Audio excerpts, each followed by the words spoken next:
Hey friends, after filling up thousands of pages in dozens of journals over the years, there's one thing I've learned that completely changed the way I approach journaling. And today I'm excited to share that secret with you. It's not about having the best supplies or knowing the perfect techniques. There's a simple, powerful thing that you can do that will make your journal your favorite space for creative expression. Intrigued? I'm going to share the simple shift that will help you embrace the blank page and turn your journal into a place of endless possibilities. So grab your journal and your favorite supplies because today we're going to dive into the number one secret to making your journal a place of pure creativity. And it's easier than you think. Feel free to grab any notebook or journal that you have and simply go to a blank space. How does this make you feel? It can feel intimidating, right? But instead, we are going to look at this as an open invitation. It's meant to feel inviting. The space isn't waiting for something perfect, it's simply waiting for you. I'm grabbing paper play, which is one of my favorite supplies. You've been invited to see this blank page as a fresh start and a chance to use whatever supplies you've got on hand and make something your own. As I'm flipping through the pages, I'm looking for a background or a splash of color, waiting to feel something that inspires me to want to tear it out. I've got this little bend here. I'm really going by any kind of feeling that I get that feels motivating and positive. So if you're looking at your supplies and seeing different things that you want to tear out or use, this is a perfect opportunity for that. I love the way this looks, so I am going to go ahead and rip it some more. There's something so satisfying about that sound. I'm basically tearing it so it fits on this page a little bit better. And then I want to grab my glue stick, which is a supply that I often keep in my purse. I like to keep small scissors and a glue stick in my bag so I can create at any time. I usually carry around some sort of notebook or journal as well as my favorite pens. And no, I can't take everything with me when I go places, but it's nice to have options just in case you have a little window of time to get creative. Now I'm going to glue this down so that the edges match up with the right side and the bottom of the page. And then you'll notice that there are rounded corners in this notebook.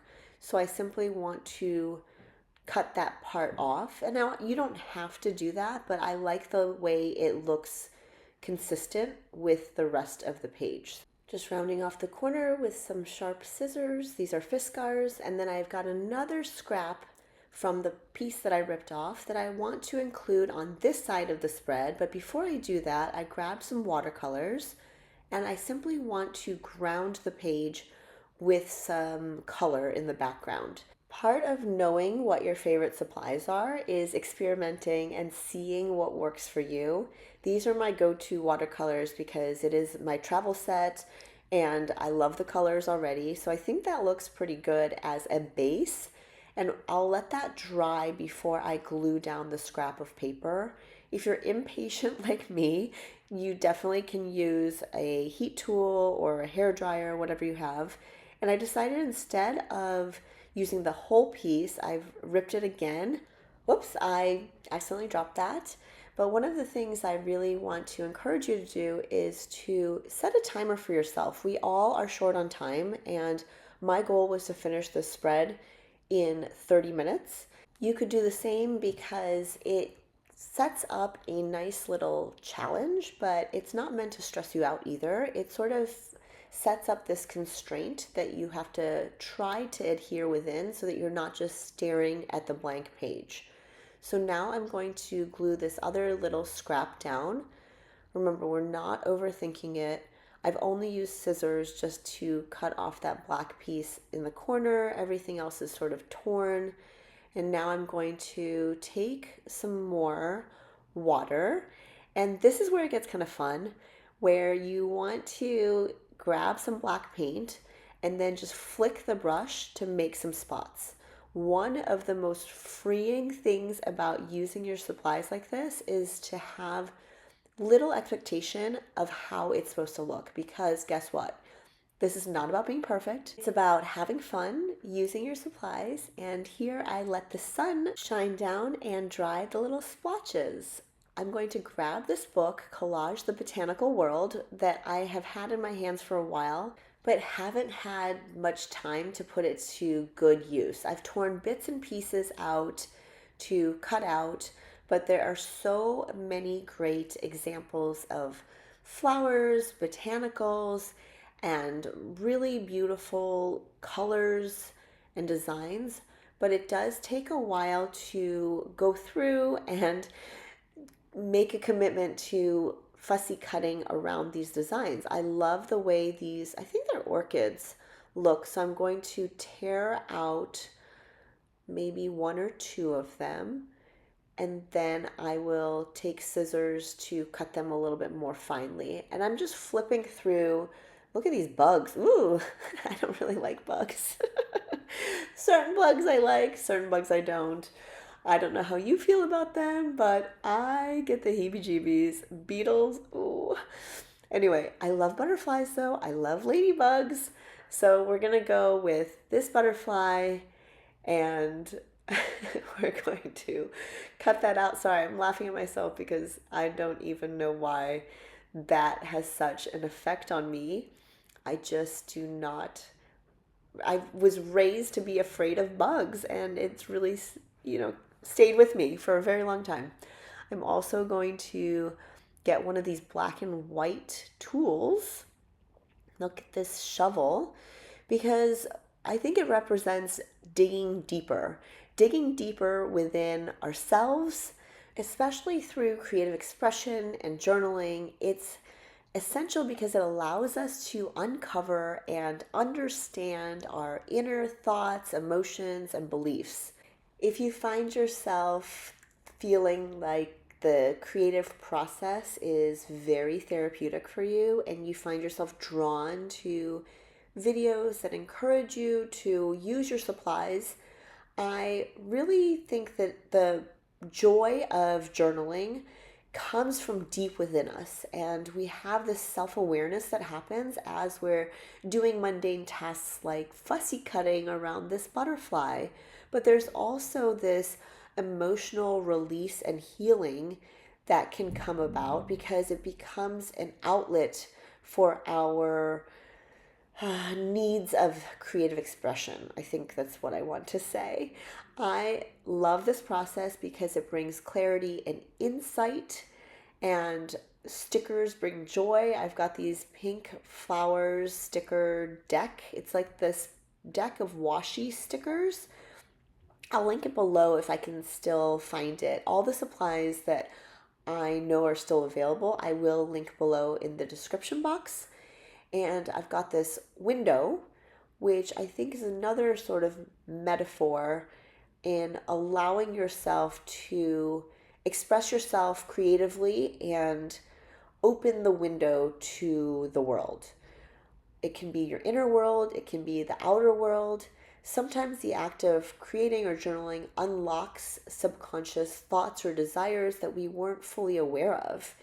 It's like holding up a mirror in a way, or opening a door that we had always had in front of us, or a window, and it can reveal aspects of ourselves that we may not have been willing to confront directly. So speaking of digging, I dug into my supplies from way long ago. These stamps have been part of my collection of supplies, beloved supplies, for a long time. I think I got these in 2008. So when you invest in really good supplies, they last a very long time. And I don't know that these are still available. I'm so sorry, but just a word of wisdom from somebody who's been doing this for a while. If you are in a budget crunch, or if you are wondering if it's worth spending money on these supplies that you may not use, my biggest way of encouraging you to buy the things that you love is to also use what you love. use the supplies that you have and use the supplies that you love so that you are looking at pages that you've created in a very positive light. Look at how perfectly that flower fit right there. I love it so much. So this sticker book is actually sold out, sorry. But those who have gotten it, thank you so much. This was such a fun experiment for me to produce, design, and team up with the manufacturer, and then we had to fulfill the orders as well. We thought we were going to send a few hundred to Amazon, and we just never did because you all pre-ordered them and we sold out. So thank you, thank you, thank you. But encouraging you to use supplies that you love. Look at this little heart, because you're going to like seeing them in your books alongside your memories, alongside your words, so much more than sitting in a drawer somewhere. You're going to love the fact that you used your supplies. Now, this washi tape strip needs to be cut because I have the seam in the middle here, and I really just want to use all of the supplies as much as possible. So I've cut it, and it looks like I need to move it so that it's a little bit more aligned and straight. You can see there that my stamping is a little bit off. That's okay. We are not trying to be perfect here. We are just trying to have fun, enjoy the process, use the supplies that we love. Speaking of, these Sakura Lala stamps, these alphabet stamps, I've already been through a pack of these because I used to travel with them. So I lost a couple letters, but I got another set. They are on the website, so I'll link them as well. How cute are the letters? I find them to be the perfect size for journaling, for planners, for all kinds of creative projects. I'm lining them up onto where I think they're going to go and then attaching them to the acrylic block. I'm going to get some ink on them and then simply stamp it down right in that spot. It fits perfectly.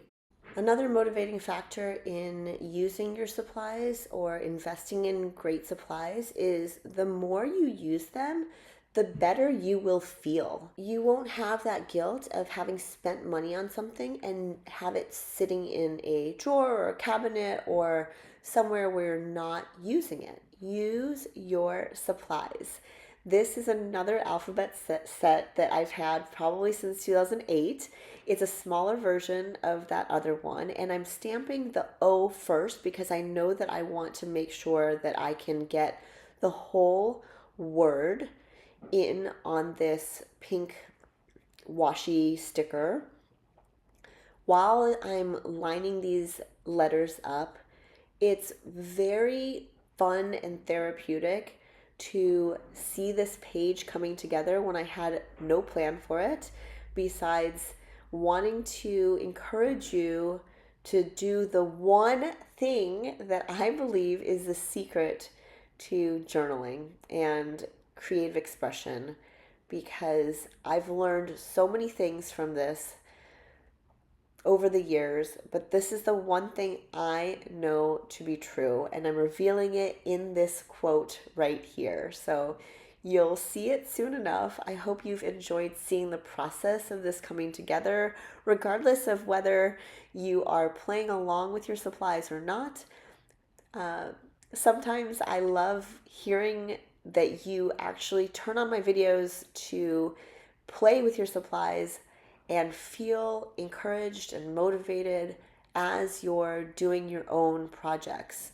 Sometimes you're just probably watching because you want a little kickstart or a jumpstart so that you can then go and grab your supplies and do something with them. This shovel fits really nicely right here. We have dug a little bit deeper, and we're going to use this acrylic block with the, I don't know if you can see, but I have a letter put on there. It's the letter L, and I want to have it in the corner so it's stamping very nicely and very flush with the page. But when you're stamping using the alphabet, feel free to make the stamps work for you. You don't have to go in order. I was just trying to avoid that middle seam there, so there's a little bit more space than I would like between the L and the A, but it is okay. We're all going to experience a little bit of, oh gosh, should I have done that or should I have done this? Or, you're questioning yourself in your methods. But really, I try to not overthink it, and I encourage you to not overthink it all the time. I don't know how many times I've said that. But if you do happen to make a little mistake or do something that you didn't want, the beautiful part of this is that these are paper explorations, right? You can cover it up with one of these things that you've cut out, this fish and this orchid. You can cover it up with a sticker. There's obviously room for making adjustments and making it work for you as you make your marks. I never thought I would put a fish with a shovel and an owl and a butterfly on a spread and love it, but apparently I do. So these are some more Sakura Lala stamps that I just recently got when I was in Japan over the summer, and I love them so much. I am so excited about putting them to use. And here is a perfect example of, you're going to see, and if you've watched my videos before, you know that I often mess up.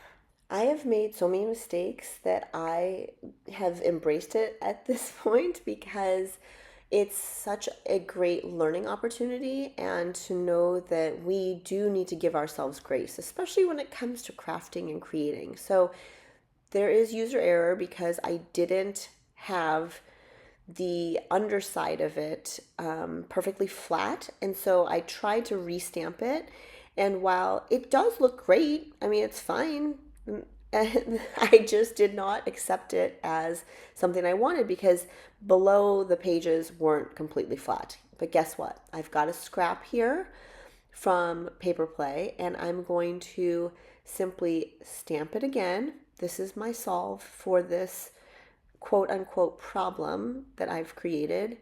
And here is what it looks like. I think it looks so cute right there. Look at that. Oh, I think that's even better actually because it gives some texture to the background. So the stamping would have been okay, but instead I'm going to cut this out and cover it up, glue it down right here. So yeah, if you haven't already noticed, the secret has been revealed. The one thing that has completely shifted my mindset and my ability to get pages done in my journal is believing in the power of the blank page. And guess what? Using my favorite supplies. So it's two parts. The using your favorite supplies thing, you probably have already heard, and you probably already know deep down, but are you embracing that? Are you actually putting it to work? Are you actually integrating that knowledge that you have that your supplies are meant to be used? Heck yeah. So that one is the white one, but I wanted to find the clear version. So I'm flipping here and putting the heck yeah, the clear one down. Oh, maybe I have to move some stuff. There's another thing that I'm good at is peeling up stickers when I mess up and change my mind on positioning and supplies. So I'm going to place the heck yeah first and then see if I have room, hopefully, for the little pencil as well. Random little objects, random icons, totally random. Oh, it looks good here. Look at that. It was almost the perfect placement and the perfect size for that pencil. How sweet it is. So a corgi wearing a hat. I'm cutting the stickers so that I can have it is on the right side and how sweet on the left side. All right, friend, so next time you open your journal, I want you to remember it as an invitation. Grab your favorite supplies like this brush up Pentel pen and start making marks. I'm going to write one last thing here. Embrace the blank page as an opportunity to begin again. Use what you love and let your creativity take the lead. And believe in the power of the blank page. Heck yeah, so many possibilities ahead. Thanks for hanging out with me today. If you enjoyed this video, give it a thumbs up and don't forget to subscribe if you haven't already. I'd love to hear what supplies you're loving in your journal. Drop any comments or questions below. Until next time, hope you feel inspired to keep those creative juices flowing.